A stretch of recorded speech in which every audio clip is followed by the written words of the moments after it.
we good? Yeah. All right, this meeting is called to order. Annual notice of this meeting was provided to the Home News Tribune, the Star Ledger, and the Highland Park Planet on January 23rd, 2024. In addition, notice of this meeting via Zoom was emailed to the Home News Tribune, the Star Ledger, and the Highland Park Planet on January 23, 2024, and was posted on the Borough website at www.hpborough.com and on the bulletin board at Borough Hall at 221 South Fifth Avenue, Highland Park, New Jersey, and has remained continuously posted as required by law. Fire exits are to the left and right of chambers, and I remind everybody to please speak into the microphones. And I should also say this is our meeting of the Highland Park Planning Board, for those of you following along at home. It is July 11th, a little after 7:30, and we're going to get started with roll call, please. Ms. Hand? Here. Mr. Rusher? Here. Mr. Chin? Mr. Eisendorfer? Here. Ms. Hadhazi? Mr. Hale? Here. Mr. Letters? Here. Mr. Malay? Here. Mr. Perlman? Here. Mr. Sterling Cardinal? Mr. Williams? Mr. Lynch? Here. Mr. Cosenza? Here. Mr. Constantine? Mr. Koch? Here. Okay, great. Thank you very much. We're going to put an addendum to the roll call. Oh, Ms. Hadhazi again. Ms. Hadhazi? Here. Thank you, thank you. Let's do our meeting minutes first up on the agenda, since we only have two and one's a correction from our previous meeting. So we'll start with the December 14th, 2023 minutes, which we tried to review last time, but we had some questions and needed to go back to the recording to get those answers properly inserted into the meeting minutes. So I will ask if anyone has any changes or questions about the current December 14, 2023 draft minutes that were sent around for review. Anybody?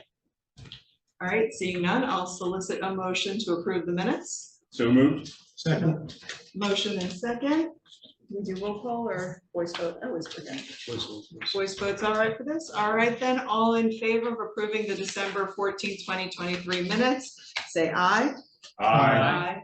All opposed? All abstaining?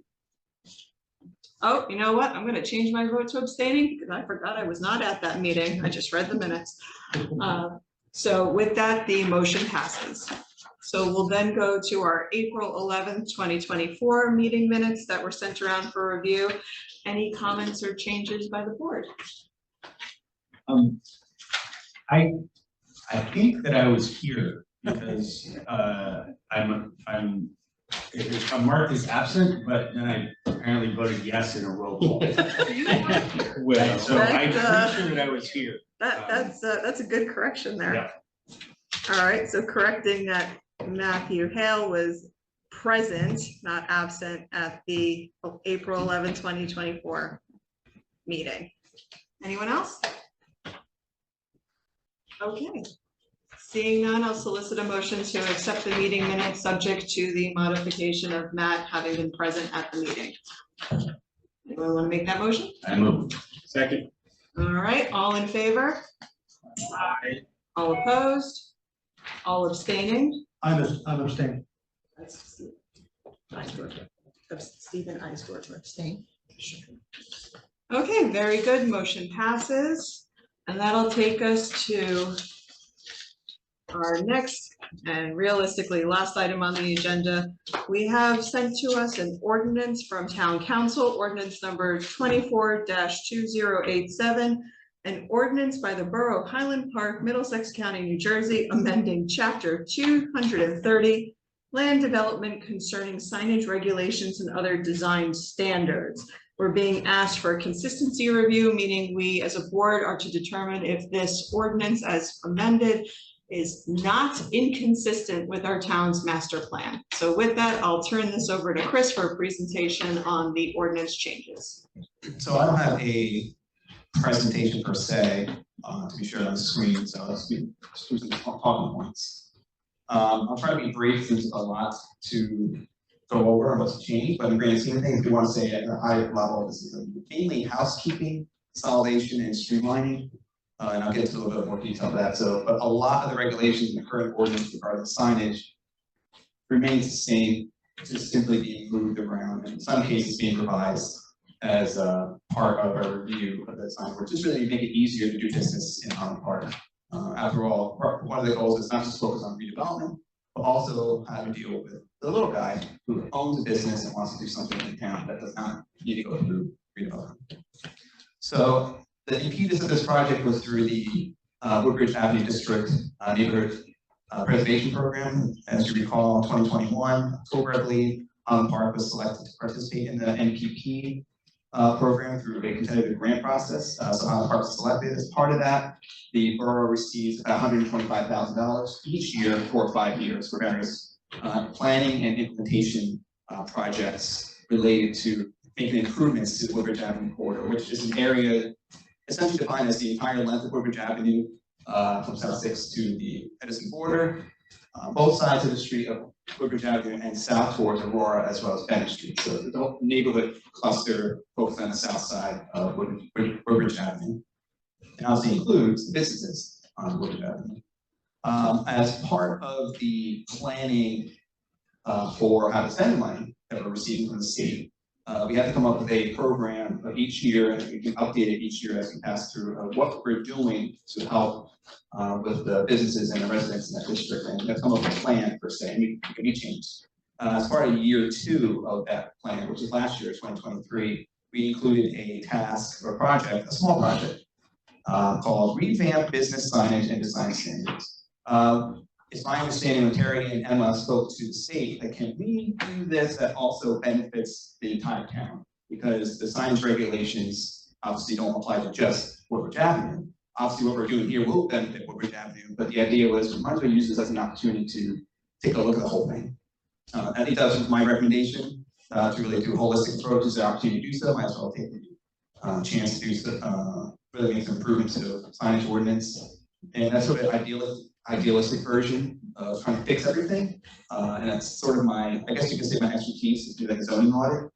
And I was really geared up to do this project. And then I realized what I got myself into. But fortunately, I got a lot of help at Main Street Highland Park, including Marcia, Debbie, Jim, John, and Rebecca. And of course, I got feedback from Scott and Mike throughout the process that you're going to be enforcing this work. And so it's about a year-long process. The bulk of the work was already completed 2023. After a few months of stops and starts, we did get it reviewed by the attorney and by our officials, and we're at this point ready for introduction. Has been already been introduced, and we're now here for consistency review. So I would say there's 3 main goals as part of this project, and it's really to, as I mentioned before, consolidation, streamlining the ordinance. 2, flexibility for business owners. And 3, making strategic changes to certain design regulations. As I mentioned before, much of the existing ordinance is staying the same, it's just really being moved and strategically being amended here and there. And I really can't go through every single amendment tonight. It'll take several meetings to go through that. So I'm trying to give you a high level overview of this. So the current sign ordinance, as of right now, the current land development ordinance has sign regulations in 3 different sections. Probably a nightmare for these. So, and the 3 sections are section 230-115, performance standards, which for some reason has permitting and prohibited signage. Has nothing to do with standards. Section 230-132 through 147, those are your zoning districts. RA, RD, and CBD, C, so on and so forth. All the districts in town. Every single district has a set of regulations for signage. Every single one.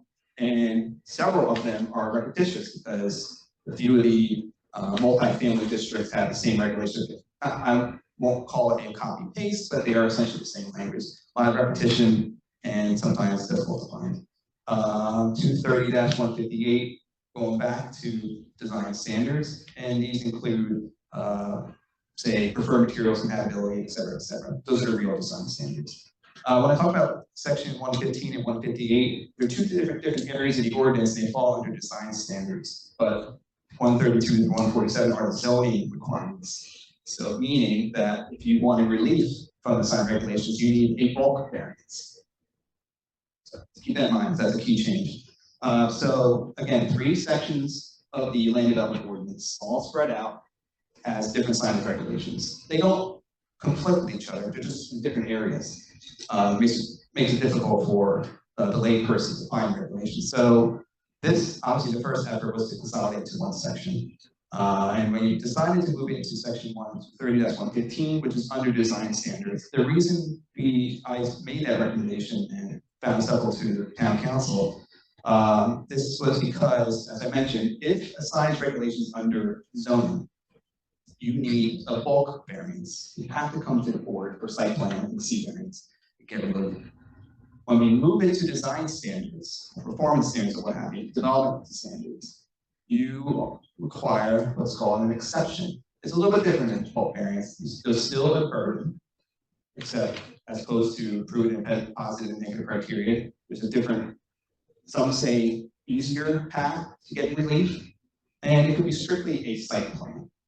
However, site plan in Highland Park still requires a board application. But what I did in Metuchen and other communities, and actually proposing in Princeton, is make the suggestion that perhaps where there are situations where you have minor deviations, you can create a process called a site plan exemption process, where you don't need to go to the board. There's an administrative waiver in a way, in an ordinance form, it's legal, but it really provides flexibility. Something I brought to the table, and I think everyone bought in once they understood the process. And I'll go a little bit of detail of how that works. But that was a strategic decision why to move signage regulations from zoning to design standards. In a way, how I've been characterizing over the years is when you do that, you're sort of decriminalizing when you need relief for really minor things. Because when you do bulk regulations, you're thinking massive height, setbacks, things that really affect people and neighbors. The design standards are like little minor tweaks of the sign piece. And you need relief, it's not a big deal, it's just to prove that it's a burdensome or impractical, but it's a different standard of relief. As far as consolidation itself, it is organized as follows. First of all, we have a purpose and intent statement, which is good to have. The purpose of the zoning ordinance, it's written there, it's a new section. The sections that follow are more administrative in nature. For example, the permitting process, including the site plan exemption process, general provisions, including maintenance, how to deal with non-conforming signage, design standards themselves, how to calculate this area of a sign, how to deal with lighting of a sign, proportion of the sign, and then you get into the bulk of the work of this ordinance, which was the dimensional standards. And instead of having dimensional standards for each district, it's been reorganized so that it's based on the use. Because you could have a business in a residential zone, you could have a residence in a business zone. So it's cleaned up so it's related to the use. And it starts with residential development standards. So take a townhouse and multifamily building. Then in section I in your ordinance, proposed ordinance, is the bulk of your sign ordinance, which is the CBD, Central Business District, and the C Commercial District. That's where 80% of the regulations live and they consolidate. I won't go into too much detail, but if you've seen our sign ordinance, you'll see that there's primary, secondary, tertiary signs. It gives you nightmares. It's very difficult to enforce and interpret, to explain to people over the phone. And we did away with that. Try to keep it simple. If you're a business downtown on the ground floor, you have a freestanding sign, meaning setbacks, that's not gonna happen in most cases. A wall-mounted sign, you could have a blade sign, you could have an awning sign, you could have a window sign, a sandwich board sign.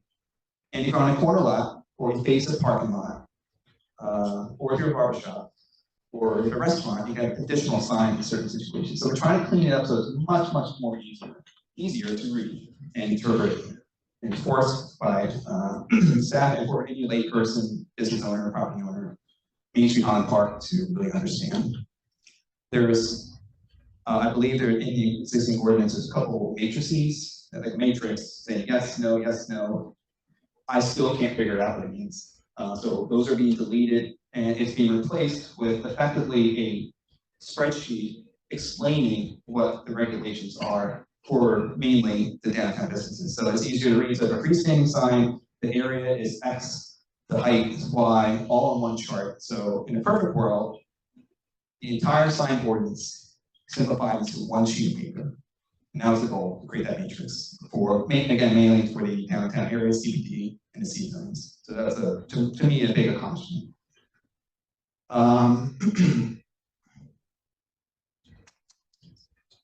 There's really no easy way to go over the changes, specifically with the dimensional standards for the freestanding wall on the sign. So I will say we spent a great deal of time trying to simplify and make it easier and have a rhythm of how the language works, start with area, height, width, letter height, illumination of each sign type. So it's very specific, but written in a way and organized in a way so it's easier for the interpretive officer as well as the layperson to understand. And I think that achieves most of what we're trying to try to achieve through the MPP programs, make it easier to do business in town, just simplify the signage regulations.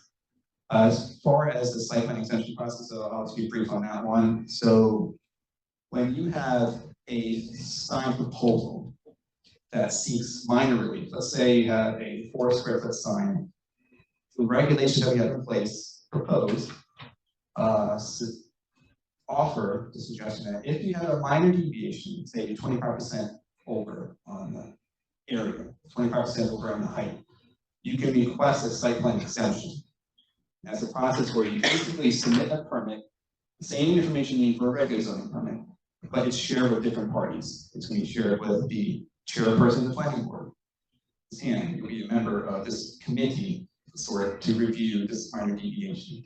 So the chairperson of the planning board, a member of Main Street Holland Park, the planner is myself, and to read it, at least those 3 members have a role in reviewing the application, and we offer to the zoning official, I think you should approve of this. So it creates a process where you see a minor deviation without having to go for a site plan approval.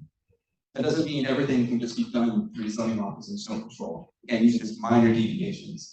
So the ordinance is intended to provide some flexibility that's not possible today. And that's pretty much it. I mean, it's a lot consolidation, just moving things around into the design standards, getting out of zoning, removing all the stuff that we don't need anymore, and also modernizing certain standards, certain terminology being used. It's not perfect. I won't say this is perfect. There wasn't that much time to do this. Again, this is intended to benefit the Woodbridge Avenue district. So this collective effort was an opportunity to look at the whole thing and reorganize the entire town. That's all I have for the moment. Any questions? I have questions. I'm going to exercise my newfound powers and privileges, and just before we move on, regarding specifically the site plan exemption section. Sure. The way it reads, it says that if any sign requires a minor deviation from this section, such sign may be exempt, et cetera, limited to any one or a combination of the following. So it's not really limited, it's just one or a combination of any of the following, right? Yeah, It's not like you can just pick one and you're limited to it, you can pick any. That's why the word combination is there. It allows someone who, if they have a good looking sign proposal, but needs deviation of 2 or more, it still is eligible for a site plan exemption. That doesn't mean we are obligated to further on reviewing it to approve it, because we can weigh how it would appear on the building in relation to the design standards already in place. So that's part of the flexibility. It's not just limited to one thing, it'll be 2 or 3 or 4. And just before we move on to open questions, as relates to our master plan, if you could give 1 or 2 sentences on your views on how this is or is not consistent or inconsistent with our master plan. Perfect. So there's not much to say on that. I'm glad you said 1 or 2 sentences. The master plan does not spend a great deal on signage, as after all, master plan is just a blueprint. But with regards to economic development, this effort is part of trying to streamline and make it easier to do business in town, and it's certainly not inconsistent with the master plan. Okay, great, thank you. Cleaver, did you want to? Cleaver them. 2 questions. Okay, with regard to temporary signage, there's not currently anything in here regarding this, and I don't know that there needs to be. but often we have different things advertised in town that are temporary signs going up all over the place right now. The high school is advertising the Mean Girls play. This doesn't affect the ability of different organizations to be able to put temporary signs throughout town for events that they're having. So I guess there's a few parts to this. So if the high school or the borough is doing temporary signage, Just like strictly, your they're signs. they're not regulated by this. But Okay. if private parties want to do temporary signage, as long as they follow these regulations, which at this point, every single property is allowed to have personal expression signs, so to speak. So which could include real estate signs, political signs, and so forth. The reason why they get into, say, political, religious, philanthropy, or real estate signs, because that's content regulation.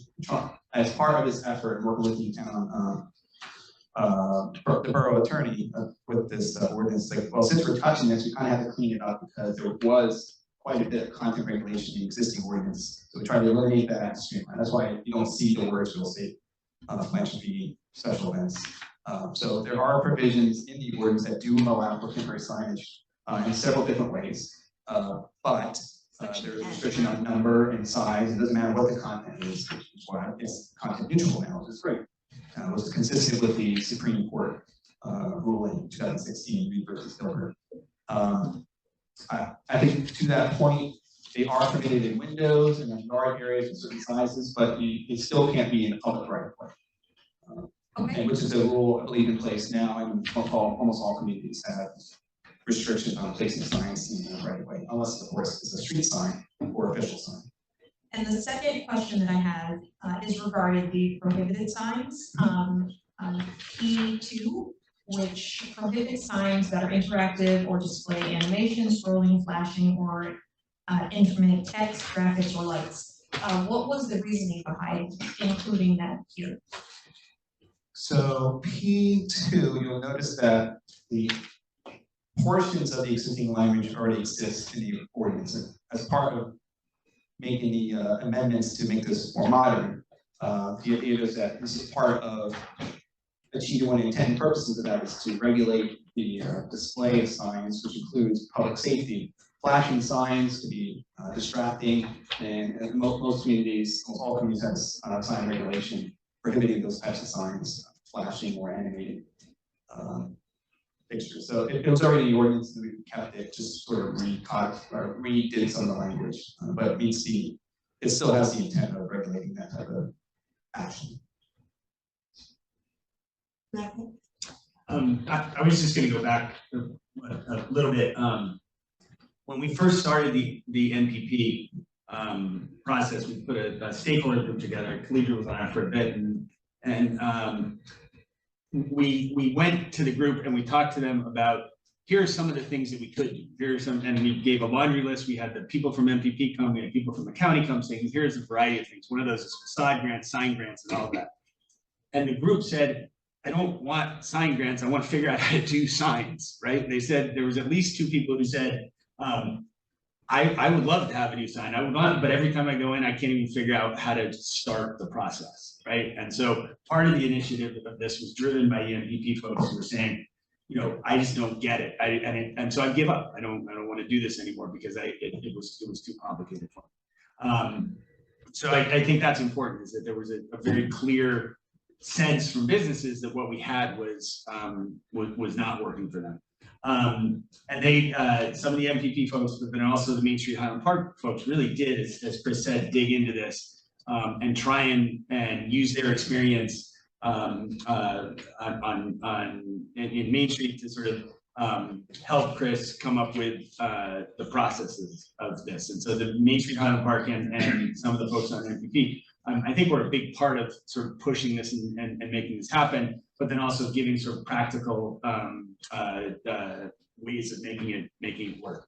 I know we can get into details and go down that, but I just thought it was important to put that out there, that that this really came from sort of this sense of, from the Woodbridge folks, that they were not part of Highland Park, that they felt like they were separate, which part of MPP is to try and change this. And so, you know, I thought that was an important context to put into this. So that's all I want to say. Jeff Cohen? Yeah, thanks. This is pretty good work.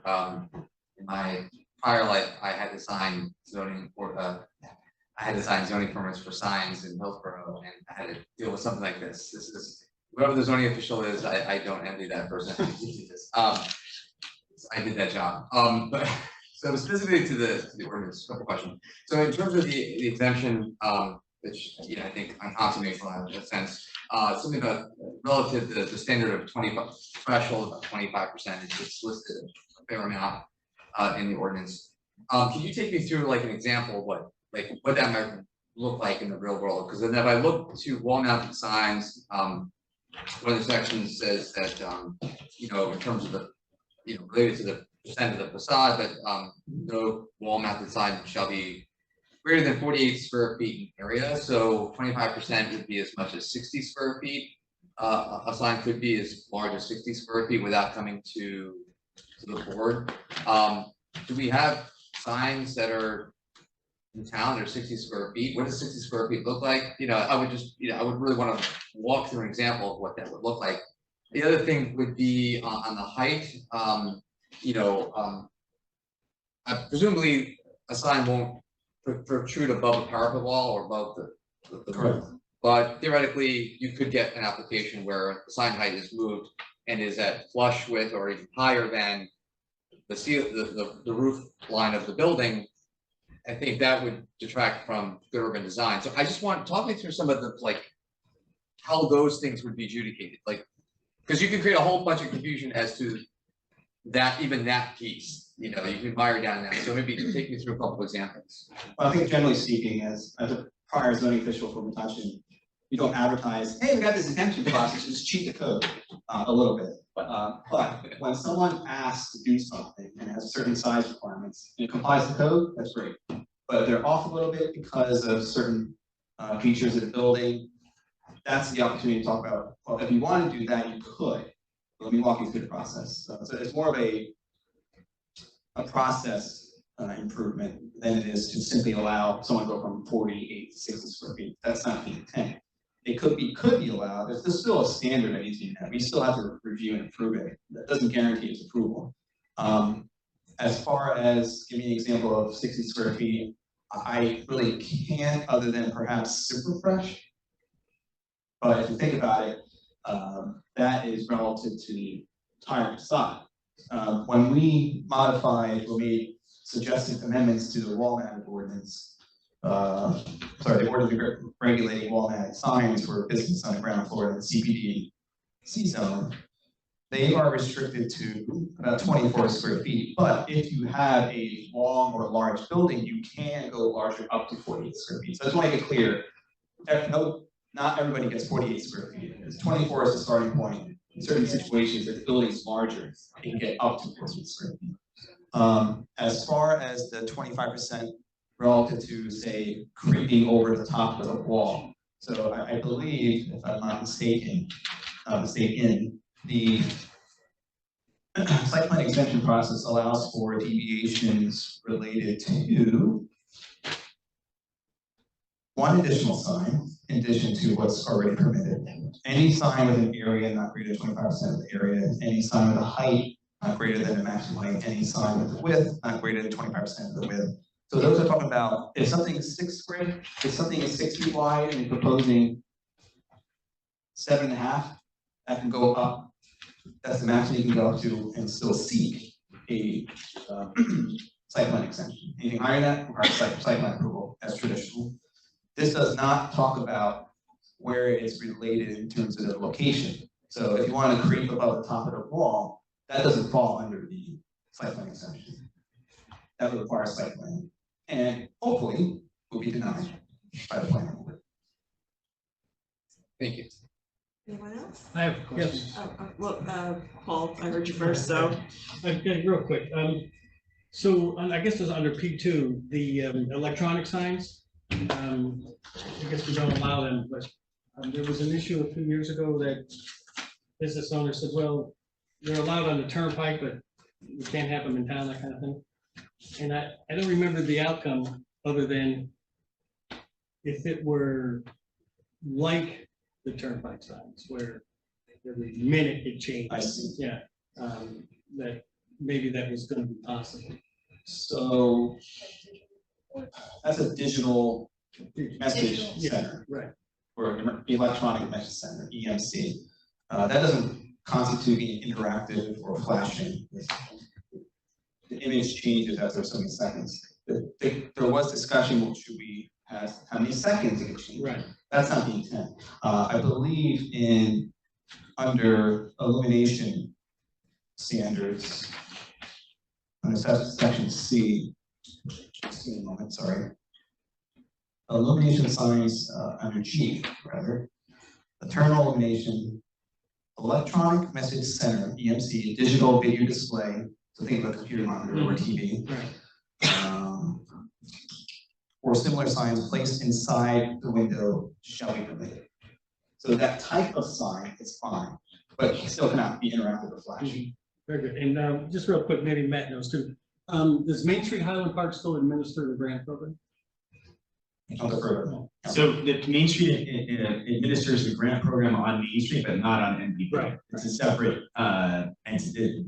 So Main Street does not do the grant program for the Woodbridge Avenue district. Right. And I think if I remember correctly, also there was the design standards for Main Street exceeded or were more restrictive than our own standards. Is that still the case? I The heard letters had to be smaller than this, and certain blade signs were not allowed, and that kind of. So I have heard that as well. I don't know that I have experience in how that has come out in practice, but I've heard that complaint as well. My sense is that these standards are ones that we're hoping are going to be town-wide. We're hoping they're going to be both with NPP and down in Main Street. That's the intent. So that would be conformity between the Main Street design standards and the MPP design standards. These are all for the entire town. So Main Street would, and because they worked on this, this is sort of their new set of design standards as well. So we think that they're not conform with But it. since they were fundamental in building this, they will conform.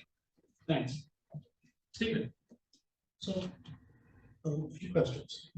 Our master plan expresses an intent broadly to the land use of section master plan to divide the town into 1 or 2 family residential, multifamily residential, commercial, and institutional churches and the like. So this ordinance has separate standards for each of those kinds of uses, right? Correct. Does it have for institutional standards? I couldn't find it. Signs of churches and the like. Yeah, I believe I had a section called specific signs for specific uses. That's in section M. Number 1 is any use other than single family, 2-family, and basically townhouse districts. Number 2, any use other than a single family, 2-family, in a light industrial district. Number 3, churches, synagogues, and other single places of worship in any district. That's where it ends. Okay, so in that respect, this conforms and implements the master plan. Our master plan has a land use idea of the town, and this has separate standards adapted to each of those uses. Correct, to the use. Okay. Now, you talked about signs, personal expression signs within the right of way as being prohibited. Are telephone poles within the right of way? To be clear, I'll say any sign is prohibited in the right of way, unless it's an exempt sign such as official signs, regulatory signs, and so on. Because we have lots of signs on telephone poles.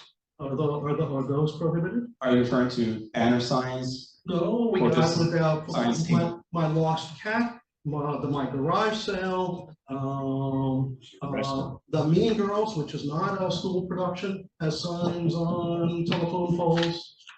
I think as delicate as they possibly could be, I hate to say that all those signs are not permitted. Okay.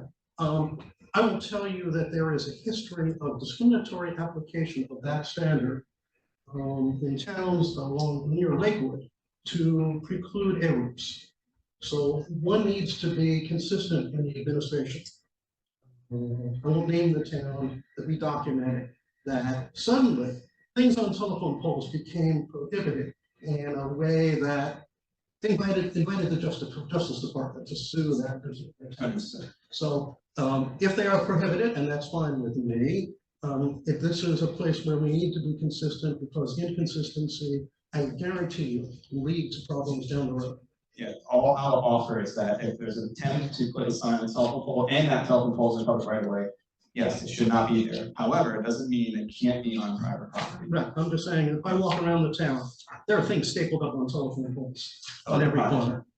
I can tell you from my experience as zoning official for almost a decade in the country, that was the bane of mine and everyone's. Extremely difficult to enforce. I'll just say, I was involved in a case where the inconsistent enforcement led to big problems. Right.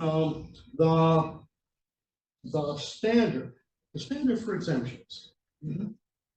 What is is the standard for exemptions the standard for deviations in municipal land use law, or is it something else? When municipal land use law talks about impractical or exact undue hardship because of peculiar conditions pertaining to the land in question.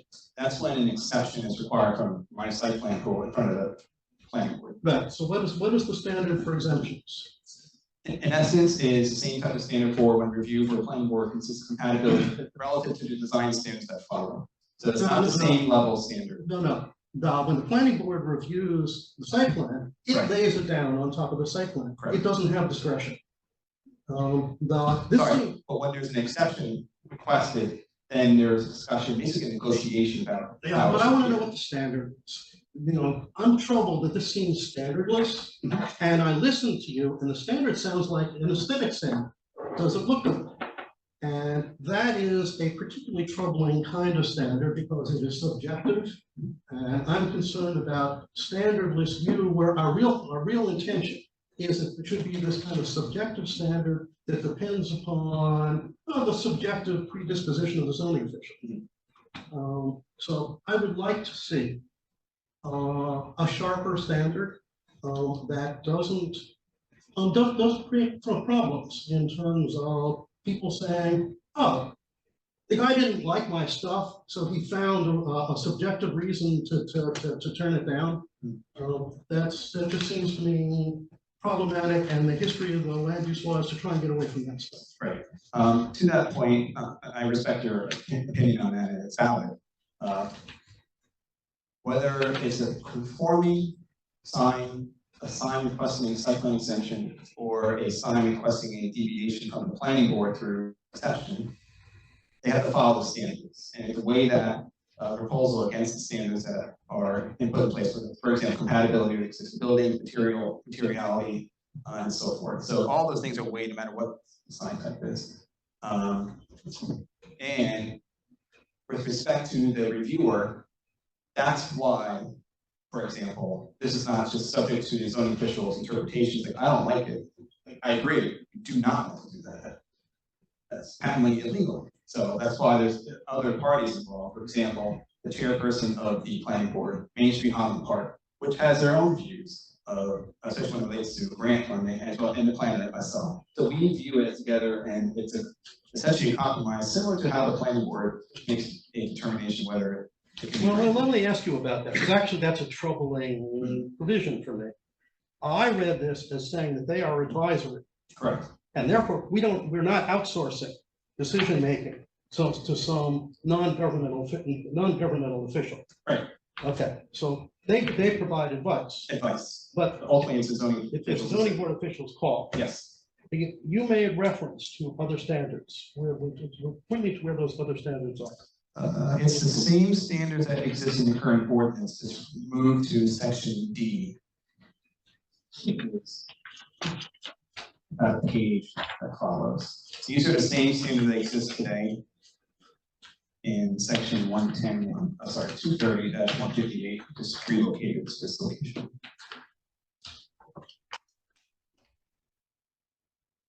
Oh, okay. So that's a little better. That is a little better. Okay, my last question is has to do with the redevelopment plans. I take it that redevelopment plans have ordinances supersede this. It can, yes. Redevelopment plans could have standards that supersede the standards they intend to replace, but there are certain standards that does not talk about. The presumption is that the underlying standards that are referenced apply. But typically our redevelopment plans have their own design standards. Correct. We engage in spot zoning. Okay, that's all, those are my questions. To be clear, we do not engage in spot. No, we do engage in spot It is zoning. spot plan. But we call it redevelopment, and because we call it redevelopment, we say it's okay. But That's it's the not- important part, the No, legal part. but it is spot zone. We do not engage in spots. I appreciate the feedback. Anyone? Jeff? Real quick, just to clarifying, and sorry, I just thought of it. In terms of window signs and window coverings,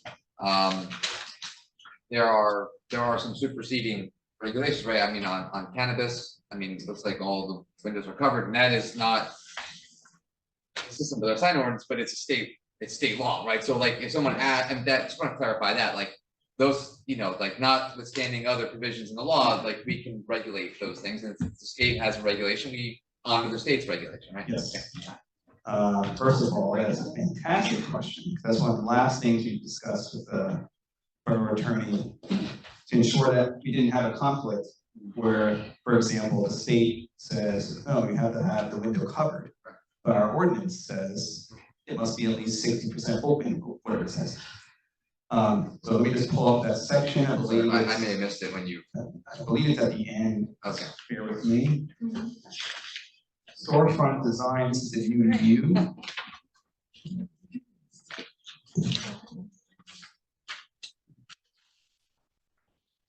It's Wait, what section? U2. Second. Yep, 2. Oh,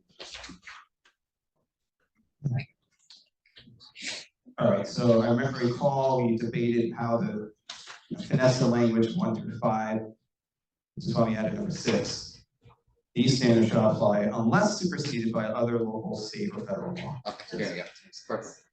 That was a very specific conversation. It took us a couple hours to resolve it, but one sentence. Okay, I actually wanted to bring up back to prohibited signs. One was just an observation that in the very first section, you had to add in our prohibited sign ordinance that you can't include open flames in your sign. I didn't even know that was an issue for people. Sometimes you have to say it. I'm grateful for the safety concerns involved in not permitting open fire as part of somebody's sign. But I was actually quite concerned about subsection 5, which appears to be almost wholly new. And it says signs that are affixed to, painted on, or placed in or upon any parked vehicle, parked trailer, or other parked device capable of being towed so as to advertise a business to passing vehicles or pedestrians is not permitted. Now, I understand in theory the initial concept being one of those mobile advertising billboard trucks. But the first thing that came to mind when I read this were the vans that I see parked around town that belong to businesses like the bakery. They have their van out in front of their store almost all day, and it has their signs on it. And in theory, that fits square in with this, and I just don't want to have any cross problems with van advertising. I can also think of several lawn care businesses around town who they paste all over their trucks that sit somewhere for several hours, and in theory, you can get a concerned citizen calling saying they're violating our sign ordinances by parking nearby me all day long. I'm a little bit concerned about how that gets implemented with the way it's written. So I agree. Our main focus on this ordinance was to how do we make certain revisions to CBD and C zones, move it around, consolidation, streamlining, exemption process, blah, blah, blah. Once we got to these sections, exempt and prohibited sections, it was more or less, let's try to clean up what we have in place. Probably not be perfect. To your point, I can understand your concern. The intent of that ordinance is to say a vehicle is parked for weeks or days or weeks at a time, simply just be a sign advertising business. That's the intent. If the question is whether we should have a time limit, that's a question honestly that is, well, first of all, it's a good question. And I can defer to the borough attorney to see if it's necessary to make that minor amendment. So piggyback on that, how would that apply to all the car dealerships in town that have lots of things written on the windshields of cars? If I'm not mistaken, I believe there's those ordinances regulating the use include specific standards that allow that. So this is similar to the regulation or the statement saying that unless superseded by local, state or federal law. I don't think that satisfies what you're looking for, but the intent was that those uses have specific regulations allowing that price signage and whatnot. That's fine. That's fine, okay. Go ahead, Matt. Yeah. It just occurred to me, and believe me, I know how incredibly difficult it is to try and, it's like trying to find a needle in a stack of needles. But it's, what about food trucks? Food trucks are by design to have signs on them, and they're parked and they're moved around, and we don't have a lot of food trucks, and I don't think we're going to, but we do have on Fridays at the farmer's market, and They're those there are, all day. they're there all day, and Yeah, so so in my opinion, that's related to a public event, specifically invited and allowed. In that case, it's not really regulated. But if you have a food truck that just randomly goes down to people's properties without a permit or a license, that's a separate issue. But related to, I think, the intent was if it's a vehicle is parked days or weeks at a time, not moving, and it's just a sign, that's the intent for what's trying to regulate. That would be also regulated by our parking ordinances, right? If enforced, yes. Also, imagine the state has, you know, certain specifics of what you can and cannot put on the vehicle per se. I mean, you can't have, you know, there's probably, you know, Department of Motor Vehicles. In fact, as a commercial vehicle, you know, you're almost required to have name and thus, or you're not considered commercial. So you could, that could fall under defer to state law on that, you know, unless it becomes a problem then. And in those cases, typically it's a residence of a home who has a business and they park their car on the property. And if that's allowed in common park, that's fine. But the intention is it's just a parked vehicle on private property. It's not situated or located in a manner that is intended to highlight or cause, be an advertisement for business. Right, and that then gets into trouble all our plumbers and electricians and other maintenance They are the good workers who guys, park in especially their this weather. homes. And it just, this particular provision to me is very troubling because I see it as a vehicle that can be abused by people who want to harass people, who are tradesmen, who are bakery shop owners and food truck owners. So this provision, while I cannot say it's by itself inconsistent with our master plan, because I do understand where it's coming from, and I obviously didn't draft the ordinance, I would recommend that this particular paragraph be revisited before being implemented to avoid it being abused by people who want to make trouble for others where that was not the intent of the ordinance. Anyone else have comments? I have one more, just with regard to temporary construction signs. In the future, if we're having any kind of development in town and we have developers that are putting up signage advertising what is coming. This seems a little limited in terms of the size of what those signs can be. Does this adhere to that? Like if someone's putting up a construction fence to keep people out of the job site, and then they use that space on the fence to put up the name of the company, to maybe advertise pictures of the future building. Are there limitations on what a developer can do to advertise the development? So on its face, you can have 3 of those signs. Any more than that doesn't comply. I will say, if you go around town, any community, no one complies with that. So it's another mechanism of, it doesn't apply, you need to take it down or cover it. I'm not sure I would suggest amending it because it creates, it's a can of worms if you try to loosen it up, because then you should we regulate it on how large they're going. They can allow 20 signs. And I don't think that's what we want to see. So there should be some restriction.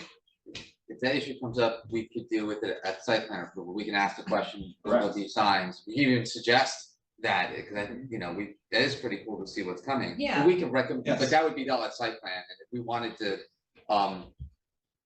permit a bigger sign than the ordinance, we would be able to do that at site plan. Absolutely. In fact, I think to your point, it's a great comment, because I think what we try to do in Highland Park over the past few years is we try to work together and collaborate. And sometimes we do ask those questions, like, why are you asking? I'm just trying to get approval for a building. We're working together, and this is the perfect opportunity, like, well, you should probably put on your plans a sample construction sign packet. Because this particular project, we may not have any issues, or so long as it complies, or it's so long as you can prove it through the exemption process, undue practicability under those standards, and yes, you can grant it. But as you know, each construction site is different. It could be a 50-foot plot. It could be 6 acres. But yeah, I agree. That's the opportunity. The opportunity to regulate that is to, first of all, ask during completeness review and deal with it at the site plan. Okay. Thank you. Sorry, I have one more note that I forgot about because it was on the second page. Sub 14, no inflatable devices. Does that include that lovely panda that gets put out in front of Yoki Pokey Cafe? Because that thing is adorable. People take pictures in front of it. No comment. Oh, So, but it would preclude the giant inflatable ramp. That's what I was. I was gonna say that, but I think you said it, so. Yeah. So, that too. but I don't know, because that's protected by the First Amendment. It's not, the rat's not a sign, that's a political. Yeah, I would say. perhaps the panda's not a inflatable sign either. So there you Not a go. sign. Wait a minute, let me go back to my Inflatable sign. definition of signs here, right up front. According to this, a sign that displays or includes any letters, numbers, symbols, other characters, logos, graphics, or images. Well, I guess it's an image. Communicating a message. I guess a panda doesn't, maybe it does, I don't know. I think. We'll leave that it's for letters enforcement. for communicating a message, not Just in and an of animate itself, object. symbols of pandas. So if the rat would be fine, but the rat had a sign on it, that would be bad. Oh, brother. All right, I'll leave that to the idea of discretionary enforcement then. Anybody else? All right, that being said, this ordinance has come to us on the question of whether this board finds it not inconsistent with the master plan. So to that end, I will solicit a motion one way or the other. Ready? Yeah, I would like to say that I find this proposed in the resolution that this ordinance is, I find it not inconsistent. So moved, Seconded. seconded by Stephen Eisdorfer. We'll take a roll call, please. Mr. Brusher? Yes. Mr. Chen? Mr. Eisendorfer? Yes. Ms. Hadhazy? Yes. Mr. Hal? Yes. Mr. Linares? Yes. Mr. Malone?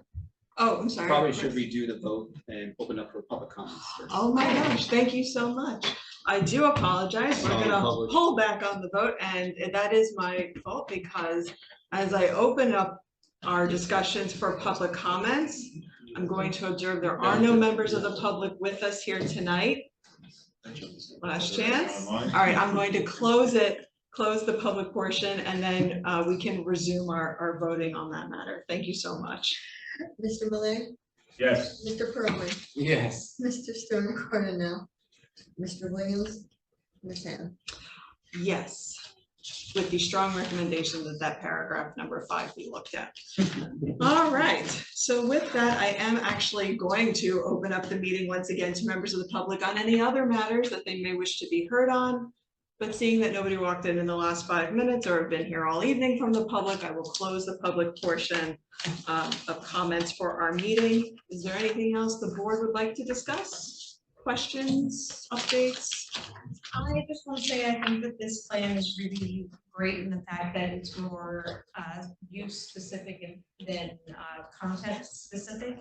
And the chart that's on the back, I was looking at that, this would be really helpful to be disseminated to any new businesses that register in town. So if we have some sort of a welcome packet for new businesses, they should absolutely get a copy of this. I agree, and I think the intention is to embed the CT ordinance similar to the other agencies are. If not, it will certainly be available at Main Street Highland Park and for all, and online. Scott, you got anything interesting going on around town? We got a new, application for a new house on Amherst. The house on South Third is 2 families, they start doing the foundation on that. Restaurant on Raritan is coming along, that should be another, I think, about another month. Do they have a business applying to be there, or they're just doing the It's work? gonna be a Greek restaurant. Oh, okay. Very nice. I give them about another month. Wow, that fast. Where's Good it? for them. Down, was it 124? The old Park It's where Place Park that they're Place is. redoing in black with the wood. How's Jerusalem Pizza coming along? It's coming along. Okay, We'll leave it at that. Fair enough. fair enough. All right, then. That'll bring us to the end of our meeting then. I will, unless there's anything else, last chance, I'll solicit a motion to adjourn. Motion to adjourn. Motion to adjourn by Cleaver, seconded by Jeff. All in favor? Aye. Look, we're adjourned. No one gets to